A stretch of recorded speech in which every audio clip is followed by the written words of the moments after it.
Broadcast is now starting. All attendees are in listen-only mode. Good afternoon, everyone, and thank you for joining JMT Consulting for our Nonprofits and Risk, Introducing a Framework for a Holistic Assessment of Organizational Risk webinar with Jeff Ballow. We're going to give everyone about a minute or two to see if we can get a few more people logged in, and then we will be back to get started. Thank you.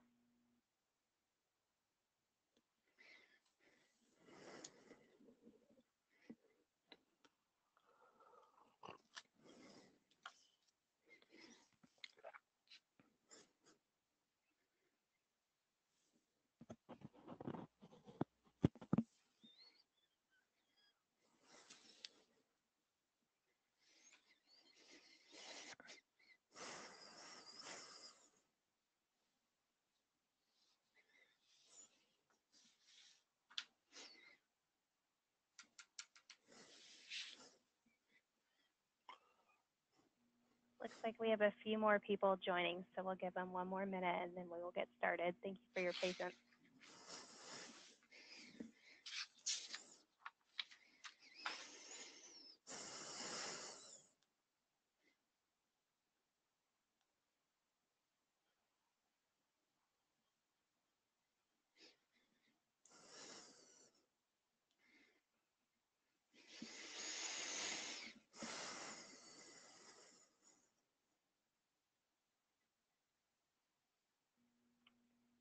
All right.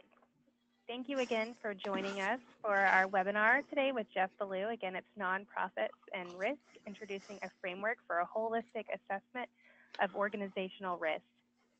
JMT Consulting provides software and services to nonprofit finance teams. Jeff, if you'll go to the next slide, we also have a few upcoming webinars that we would love for you all to attend.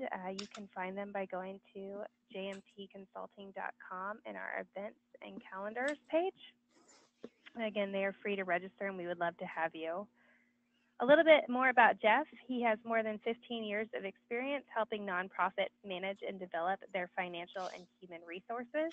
Currently, he consults for community resource exchange in the areas of strategic planning, financial management, leadership development, risk management, and human resource management. We are excited to have him on and excited for his webinar today. A few housekeeping notes. If you have any questions at all during the webinar, please utilize the questions feature on your webinar tool to the right. And at the end of the webinar, Jeff will go through those and answer them. You'll also be getting a recording of the webinar sent to you with the presentation tomorrow. So if you have to leave us a little bit early, don't hesitate. You'll get the full recording tomorrow. With that, I will turn it over to Jeff. Well, thank you so much, Melissa. I want to welcome all the participants in this webinar. Melissa was kind enough to send me a list of participating organizations. So it looks like we have a great group of organizations from across the country participating this afternoon, and looking forward to presenting some information to you and also answering your questions. I just want to tell you a tiny bit about Community Resource Exchange, or CRE. We're a New York-based nonprofit. We provide the strategy and tools needed to build sustainable, high-performing organizations to improve people's lives and drive social change. We work primarily with organizations in the New York City area, but we also partner with other organizations around the country, particularly in urban communities. We look to work with those groups that are working to fight poverty and promote equity and expand opportunity. And we tend to think of our services within 4 lines or buckets. You see a quick peek at those right there on the slide. And you can see that risk management, or what we often call risk engagement, is part of our organizational management consulting line. So that's a little bit about us. I've been with the organization for 12 years and have been part of the team that's helping to build out our risk management practice the last 3 years. So I'm happy to share with you the framework we've developed and some of the data that we've collected so far. And as I said, also answer some of your questions. So just a little bit about what I'd love to make happen in the time we have together this afternoon. So we don't have a ton of time together, but I'd love for you to walk away with a little more knowledge about a risk assessment framework that we've developed. I'll share more with you about that in just a few minutes. And this framework helps nonprofits around the country holistically and proactively assess their risk vulnerabilities. And love to have you walk away with a better sense of how organizations, particularly in the New York City area, have assessed themselves in terms of their vulnerabilities to risk. And the idea is that you can compare your own organizations to what you're hearing to get a sense of how you stack up against other nonprofits around the country. So those are the learning goals for the next hour or so. Now, just to set the context a little bit before we dive into look at the tool and some of the data that we've collected. So just a little bit about our perspective on managing risk in nonprofits. I'm not going to go through all the text on this page. I'm sure you're breathing a sigh of relief about that, but just a few highlights here. One, that first bullet there, I mean, we think of the work of risk management as a very important endeavor for all nonprofits, regardless of your size, how long you've been around, the issue area you're tackling, and your location. I mean, sometimes there's a sense that risk management is exclusively at the domain of larger nonprofit organizations. And while those organizations may have the resources to dedicate people or a person to this function, we've seen many small organizations engage with risk very effectively. It can bring a lot of intention and focus to this work. So that's something that we definitely encourage. And I'm sure it's no surprise to all the groups on this webinar, but the environment in which we're operating is inherently risk-oriented. But despite that, a lot of nonprofits, or at least this is what we've found, have limited exposure to the kind of an organized approach or practice of assessing and addressing their vulnerabilities to risk. So that's both a challenge we're finding, but it's also a source of excitement, is this sense that as a sector, we're really learning and embracing risk management as a group. Now, we think that risk management is not only about heading off potential crises, although that's very critical and important, of course, but it's just sound management, right? So if you're engaging with risk management in an effective way, you're positioning your organizations to fulfill your missions, grow in a smart way, and also you're presenting your organizations as smart investments to a range of funders, including individual donors and institutional funders as well. And this has been a little bit of a change over the last year and a half, I would say. We're just starting to hear from our nonprofit clients that their funders are starting to ask them for the risk management plans. So some of you on this webinar may have experienced that already, and if you haven't, you might want to start to anticipate this. So funders are definitely getting very keen to understand how their grantees are kind of engaging with risk. Now, and that fourth bullet there, we think that risk engagement, risk management, not exclusively the work of the executive director, or the CEO, or the nonprofit's board of directors, that this is really the work of staff throughout the organization. So think of the bookkeeper or accountant who's following the proper financial procedures, or your maintenance person who is flagging potential security or safety concerns in the organization. So this is really a whole team effort when it's working very effectively. And then finally, that last bullet there, I mean, we think of risk engagement, risk management as what we call the preventive care that every nonprofit organization needs to remain fit and healthy. And that is in part why we have named our risk assessment tool the CRE fitness test, or CREFT. So as I said, we'll talk more about that in just a few minutes. Just a little more on risk, just so we're kind of working from the same terminology. We think of risk as unexpected event or factor that may have a material or significant impact on your finances, your operations, the organization's reputation, your viability, and your overall ability to pursue its mission. When we talk about events, these could be internal, say the loss of a key staff person, or it could be external, maybe an influx of a lot of new clients. But whether internal or external, they do have the ability to impact the organization in many different ways. Now, risk can be negative. They can derail your organization. They can knock it off course, right? We call these downside risks. And they might also provide opportunity. So they might represent kind of upside for the organization. So derailers, some of the classic risk, low cash reserves, right? It's obviously something that could eat away at your organization's sustainability over time. And on the other side, on the upside part of the equation, organization has the opportunity to open up a new program or new office, and that'll allow you to serve even more people. So we think it's important to engage with both downside and upside risks, which is why we also like to call our work with nonprofits risk engagement as opposed to just risk management. So the idea is it's more than just about managing and mitigating those negative risks, although that's very important, but it's also about engaging with those upside risks as well to ensure a really resilient organization. And I'll add that over the last year and a half or so, we've been talking a lot to organizations about organizational resilience. And as part of this, we've been really exploring with our clients, our consulting clients, and also with workshop participants as well, how this notion of risk resilience fits into overall organizational resilience.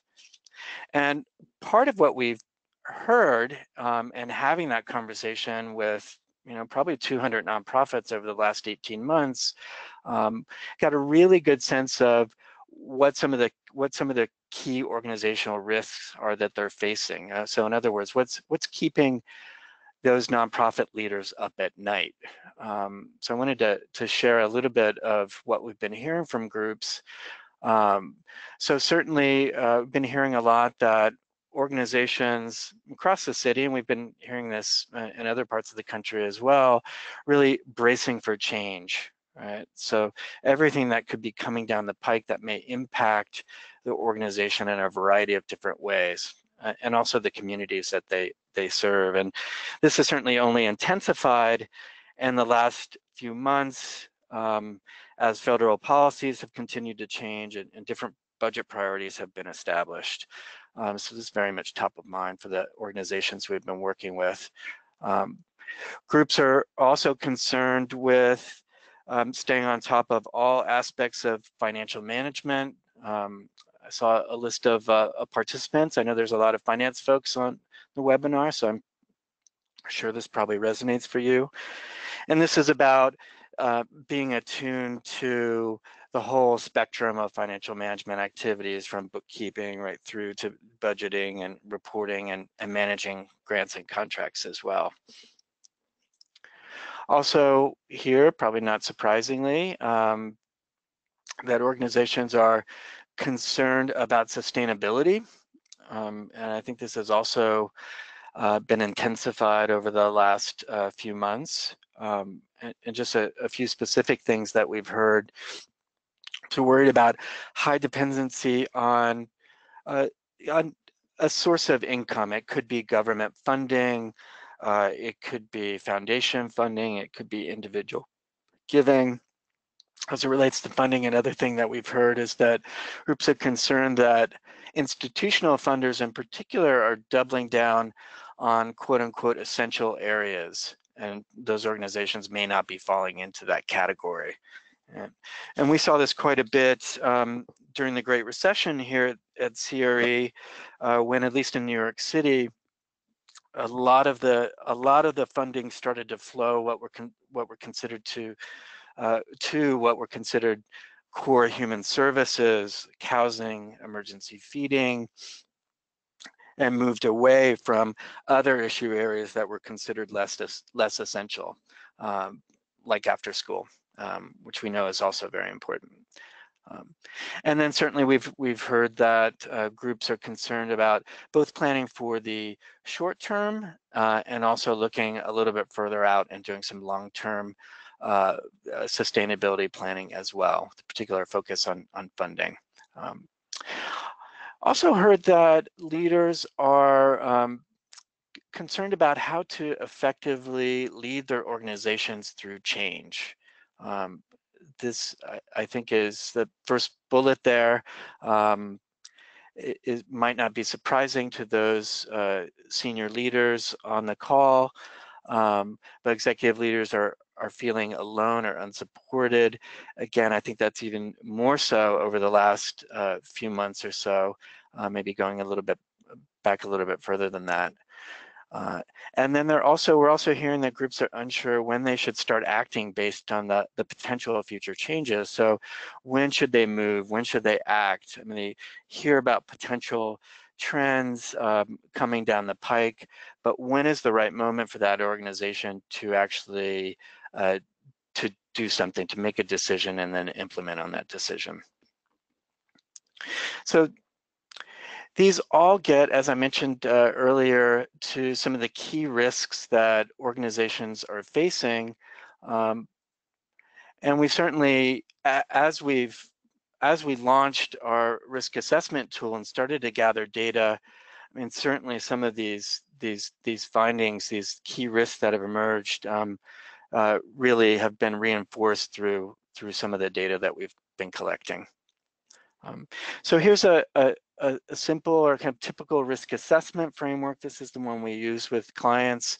It's 4 steps, everything through identification of risk, right through managing, engaging, and mitigating risks. And to be sure, and we know that you can't really get to that 4th step unless you really have identified what your risks are. And so that's why we've put a lot of our organizational resources, both financial and in terms of staff time, towards our effort to develop a risk assessment tool to help groups really understand where some of their critical risks are. So talk to you about that now and then share some data with you. So we developed and tested this tool with nonprofit leaders of about 20 leaders of New York City-based organizations, really seeing this as a way to provide a new way for those leaders to assess their organization's vulnerabilities to risk, and ultimately give them the ability to proactively and holistically identify those organizational risks. The tool itself includes 6 operational and performance categories. We'll take a look at those in just a few minutes. And within those 6 operational and performance categories, there are 21 subcategories that really cover the full spectrum of organizational activities. There are about 160 survey items. And really what we're trying to get at here are the patterns of vulnerability, right? What we call risk clusters. So a question we often ask our clients, where is risk clustering within your organization? That's where we want to zero in on and start to do some work around that. And to be sure, we know how quickly things can change for organizations, particularly in a dynamic and very quick changing environment like the one we're currently experiencing. So we really see this as a way to capture your current vulnerabilities to risk, right? So it's a snapshot to where the organization is now. All right, so indeed, here are those risk categories and risk subcategories within the CRE fitness test. Some may be more obvious, like compliance, finance, and some may be a little less obvious.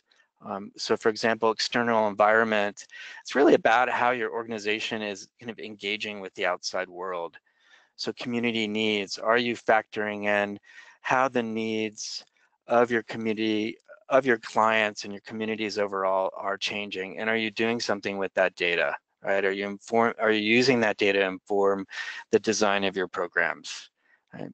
How equipped is the organization to communicate with the outside world, particularly around crises? Right? And then finally, we call extreme events. How prepared is the organization to handle an extreme weather event like a hurricane or a terrorist act or an act of gun violence? Another one that might be a little less obvious is around programs and services. So program quality and program monitoring are the two risk subcategories there. So really this category tries to get at whether or not you're collecting evaluation data on your programs, and again, if you're doing something with that information. So if you're regularly evaluating your programs, that's great, but if you're not really using that information to drive how you're designing or redesigning your programs, then the value of that data is a little bit lost. And then one more I mentioned there around leadership, governance, and strategy. This is really about the kind of and quality of information that you're giving to your board of directors. So are they getting everything from the financial information they need and other information that allows them to really engage at the appropriate level and fulfill their responsibilities as board members. So those are the 6 categories and the 21 subcategories. And as I said, after we developed it, we did an initial test of the assessment with 20 New York City-based organizations, because as I mentioned, that's where we're headquartered. And these groups were quite diverse. They're different sizes, both in terms of their budgets and staff sizes. They were all working within that larger social justice, kind of poverty reduction world, but within that, their missions and their issue areas were quite different. Excuse me, and these organizations had also been around varying amounts of time. So one was founded in the 19th century, and a couple were founded during the Obama administration. And across all these very different organizations, the results were fairly consistent, which was a little bit of a surprise to us. But we were very interested to see that as well. So a couple high-level findings. We found that the participating nonprofits performing well in terms of the real core or necessary organizational practices, right? Particularly around compliance, right? So they're definitely sending in all the forms they needed to send in, kind of checking off all those really important boxes, but they're a little less consistent when it came to implementing what you might consider more optional practices and procedures. All right, so strategic planning, so succession planning, using organizational monitoring tools like key performance indicators or KPIs, groups using dashboards to present information to key internal stakeholders like staff and board. And so just digging into the data a little bit more, so the 3 highest rated categories, so when we see highest rated, what we mean here is that the areas with the least amount of risk, and hopefully that makes sense, were compliance, as I mentioned, leadership, governance, and strategy, which we were excited to see, and then also finance as well. And the 3 lowest rated categories, so these were the areas of greatest risk, were programs and services, personnel and administration, and external environment. So we'll dig into these a little bit more. So around compliance, as I mentioned, this is an area of least vulnerability among the participating organizations. So these groups are really staying on top of government financial reporting requirements, really staying on top of and checking in and understanding some of the key legislative trends and activities that might impact their organizations, really doing a good job on managing their grants and contracts. So just an area of overall of real strength for these organizations that participated. Now, as I said, leadership, governance, and strategy was an area overall of less risk as compared to some of these other categories. But certainly there were nuances within the data, as you might expect. So these groups rated themselves pretty high on the flow of financial information between staff and board. So they felt really good about the documents that they were providing to executive leaders and boards of directors. Where they felt a little less confident was around the other sources of information, or the other kinds of information, I should say, that they were sharing with the board. So you see an example there around insurance claims. So again, this idea that they're maybe attending to the basics, but what might feel like a little more optional, not doing quite as well.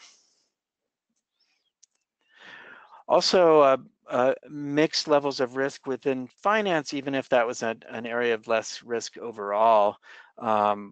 So again, these organizations doing a really nice job with key core financial management practices, everything from budgeting to financial reporting to financial policies and procedures, good internal controls. Although what we found is that organizations, even if they had good internal controls, they may not routinely test them. So a little bit of a mixed message, if you will, within the data. And again, consistent with one of the themes I mentioned earlier, not really engaging some of the longer term budgeting and financial forecasting that we know is really critical when you're thinking of your organization's long-term sustainability. And then many of these organizations had inadequate cash reserves. So that was a flag that emerged in the data. Again, programs and services emerged as an area of greater risk overall. What we found within the data is that these organizations doing well when it came to key activities such as making sure clients are safe, but again, greater vulnerability in terms of evaluating their programs and doing program planning for the short, medium, and long term.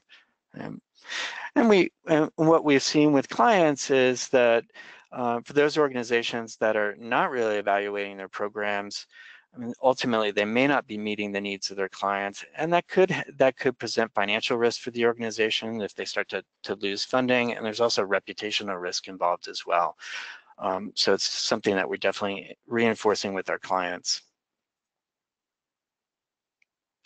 Higher risk was also around personnel and administration. Almost universally, we saw that participating groups are not doing succession planning, even for chief executives. So it's a bit of a surprise for us, and certainly the data that what we've collected afterwards has really reinforced this as well. And we also saw that organizations were struggling a little bit, and thus there was vulnerability around areas such as emergency staffing planning, staff turnover, and really kind of understanding some of the trends within staff turnover, and also around facilities planning and management. And then finally, kind of the area of greatest risk, or the category of highest risk, I should say, was around the external environment. So organizations not quite prepared to respond effectively to unfavorable media attention, and we think of both mainstream media and social media here, not well equipped to communicate with the outside world about organizational crises, and certainly not prepared for a disaster of any kind, including an extreme weather event. So I think for a lot of the groups that have taken the assessment so far, this was a bit of an aha moment, if you will, that in addition to all these kind of internal functions that they need to focus on, that they really need to be thinking about how they're engaging with the external environment and make sure that they're minimizing risk in that area. So a couple high-level thoughts. Again, what we found is that organizations are indeed attending to the really core critical aspects of organizational functioning. Yet some really critical challenges remain. We talked about those earlier. And as I mentioned, within the data, we saw that, in particular, under-reliance on planning of many different kinds, that this may signal deeper challenges for these organizations and their leaders down the road. So, in other words, if they're not looking ahead, if they're so focused on the next few months and not thinking about the next 2, 3, 4, 5 years, that there are many risks that could emerge. So that's a little bit about the data that we've collected. I'm going to turn it over to questions in just a second. But I wanted to mention to the group about craft, certainly not required, and we're not thinking of this at all as an advertisement for the tool, but I wanted to let the organizations that are participating in the webinar that we've arranged for any group that's interested in to take the fitness test free of charge. We'll figure out how to get some information out to the group in the next few days. But certainly, if based on what you've heard, if you feel like it would be kind of interesting to you to run your organization through the fitness test, absolutely have the opportunity to do that at no cost to your organization. So with that, I'll throw it open to questions. And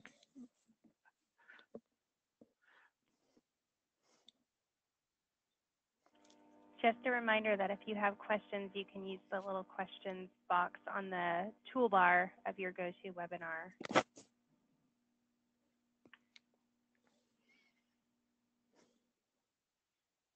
And certainly, I just add, if you have a high-level reaction as well that you'd like to share, go ahead and do that as well, and I'll share it with the group.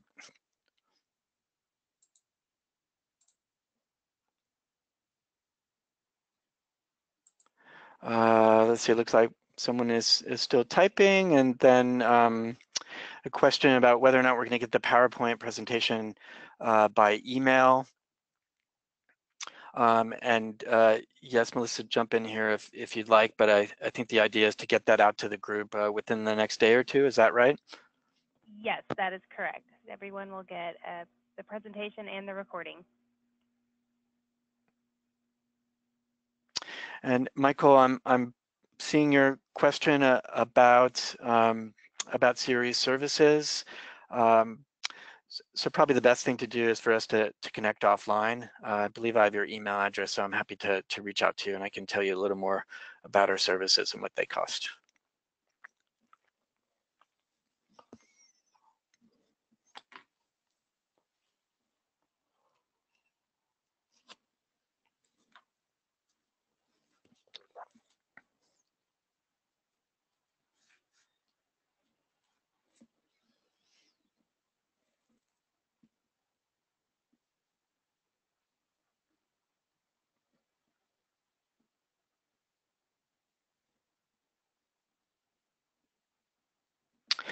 Question about how long does it take to complete the fitness test? It takes each user about 30 minutes or so. And what we ask is each participating organization have at least 3 people take the assessment. Certainly the chief executive, the executive director, we ask that person always takes the assessment. And then we ask for those people with the most comprehensive knowledge of the organization take the assessment as well. If you have a deputy executive director, an associate director, that's usually a good person to take it. And then if you have people with kind of functional expertise in some of the areas that I shared, you can have them take the assessment as well. So if you have an HR director, if you have a director of finance, if you have a facilities director that you want to take the assessment, you can absolutely do that. And we even encourage a board member to take the assessment as well.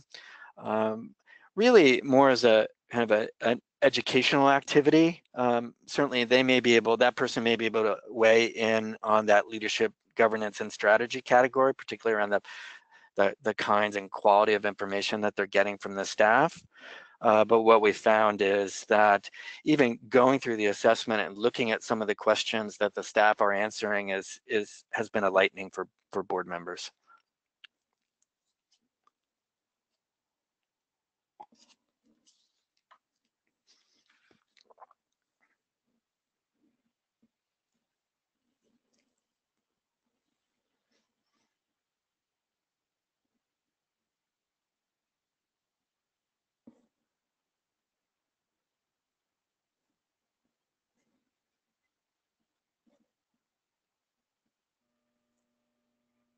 Those are all great questions, and we will give just a few more minutes if anybody else has a question that they would like to ask. Yeah, I got a great question. Thank you, Amelia. Question is there a reservoir or library of best practices regarding risk mitigation, especially in the areas that you have highlighted as most at risk? There's not one source that I've found, but there are 2 or 3 websites that I will routinely send people to, so I can certainly provide those links, and we can send those out to the group. I'll also say that there's a growing body of information on this topic. And I think even when we started to build out this practice area, 2.5, 3 years ago, there's much less information out there for nonprofits. And I've really been heartened and excited to see that there are many, many more resources out there for nonprofits around the country. Let's see. Let's see. There's a question: how does your organization test scores?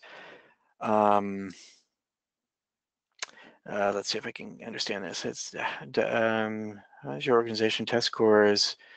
It sounds like, Michael, looks like what you're asking is that do we look at the results, and then based on the results, do we recommend services for organization to purchase?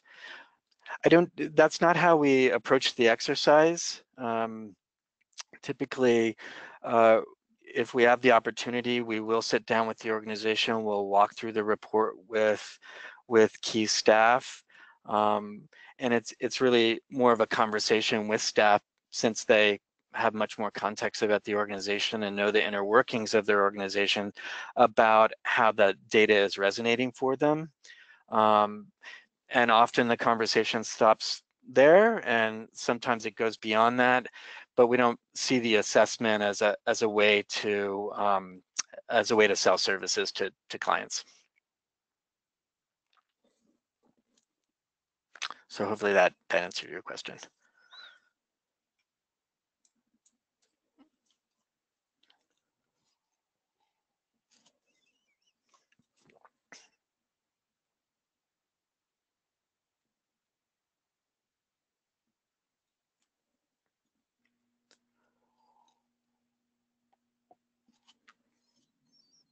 All right, it looks like those are all of our questions. So, Jeff, we want to thank you again for taking time out of your day to chat with us. And again, if anybody has any finance or back-end solution needs, JMT Consulting can help you. You can visit our website and set up a free consultation. We appreciate your time and hope to see you on a future webinar. Thank you. Great. Thank you all.